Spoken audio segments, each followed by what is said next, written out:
Hey YouTube, I frequently get asked on stream for like a decent aim practice routine, and my answer is usually the same. It's always like, stop, you don't really need to practice your aim. But in the rare occasion that you do need to practice your aim, I'm gonna put this video up there for players who are above silver, gold and up. This is a routine that will certainly help your mechanics improve. I'm going to be showing these scenarios in Kovacs.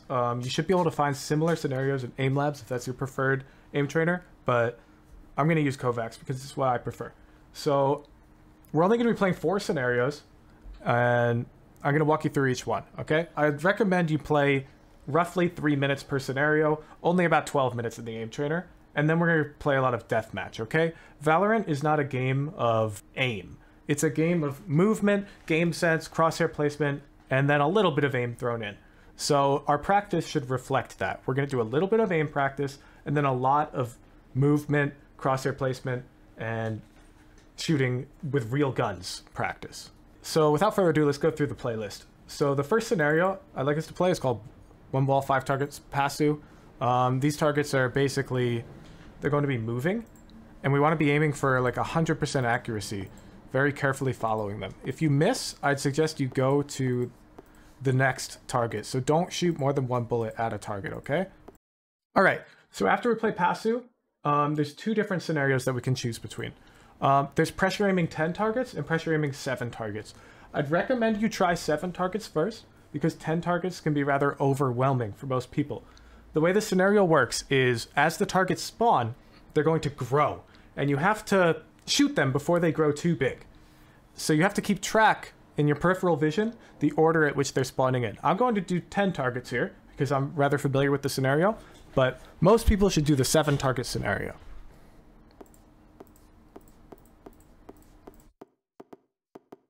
So staying focused on shooting the targets that are going to grow big sooner. You've got to keep track of them in your head, keeping a mental map. This will help train our target priority during chaotic gunfights.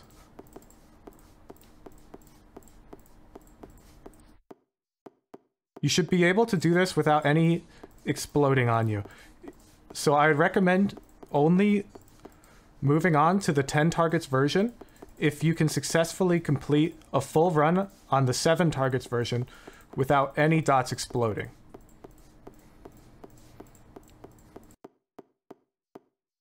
Woo! That one always gets my heart rate up.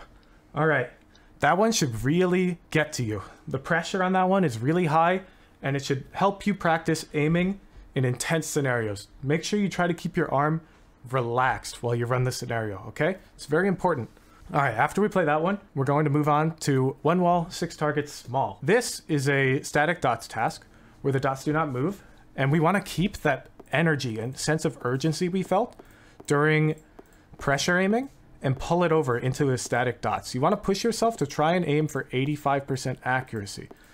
So if your accuracy is too high, it means you weren't pushing your speed enough. All right, so you see I just finished my run. 87% accuracy, okay? You're not going to get many high scores when your accuracy is this low, but don't worry about that. Our goal is not to set a high score on the task. It's to improve the speed at which we can aim effectively in Valorant, okay? So any accuracy between, I'd say, 82 and 88% is really good. Okay, the final task is Valorant Small Flicks. This is a Kovacs task where it's very similar to 1 wall 6 targets, but all of the flicks will be horizontal, more akin to what you would be doing in Valorant with decent crosshair placement at head height. All right, so my accuracy was a bit high there, so I should have pushed myself a little faster. Okay, that's the whole aim routine. We're gonna play roughly 12 minutes of this. So I would say 3 runs of Pasu, 2 runs of the pressure aiming, because it's a 2-minute task, and then 3 runs of these final 2 tasks, okay? Then we're gonna close out Kovacs, and we're gonna boot up into Valorant. All right, so now we're in deathmatch, and we wanna play very dialed and focus on clearing every angle with our sound off. This is different than if we were trying to warm up. If we were trying to warm up, we should be playing deathmatch with maybe our favorite music playlist playing in the background, sound on, and just getting our hands warm. When we're playing to practice, we really should be focusing on just our aim. We don't want the sound cues in deathmatch to give us any advantage, when in a ranked game, we're rarely going to have those sound cues.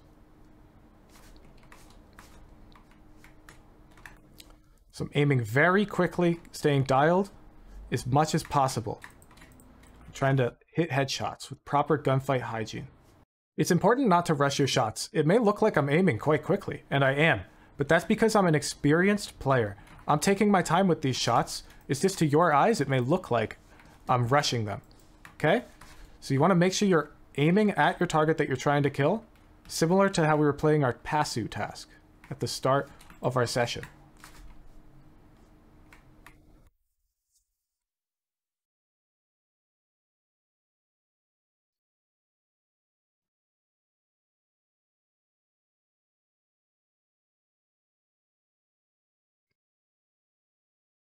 We're going to end our aim practice routine by playing roughly 4 death matches. The entire practice routine should take a bit over half an hour, maybe 45 minutes or so.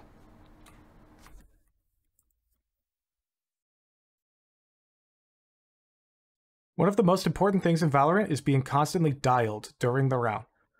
This deathmatch will help us practice remaining focused throughout a long, extended period of time. We should remain ready for anybody who enters our screen.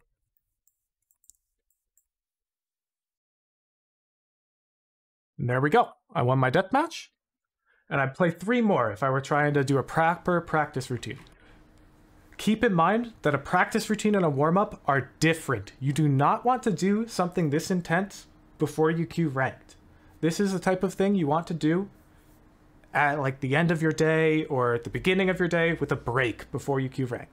A warm-up would be more like queuing 1 or 2 death matches and listening to a music playlist that really gets you going to get you ready to play ranked. I hope this guide was helpful. Keep in mind that Valorant is a strategy game with, I would call it, an aim mini-game attached to it. You don't want to put too much effort into perfecting your aim and movement when you could be putting a lot of effort into improving your decision-making and strategy. Try to keep a healthy balance.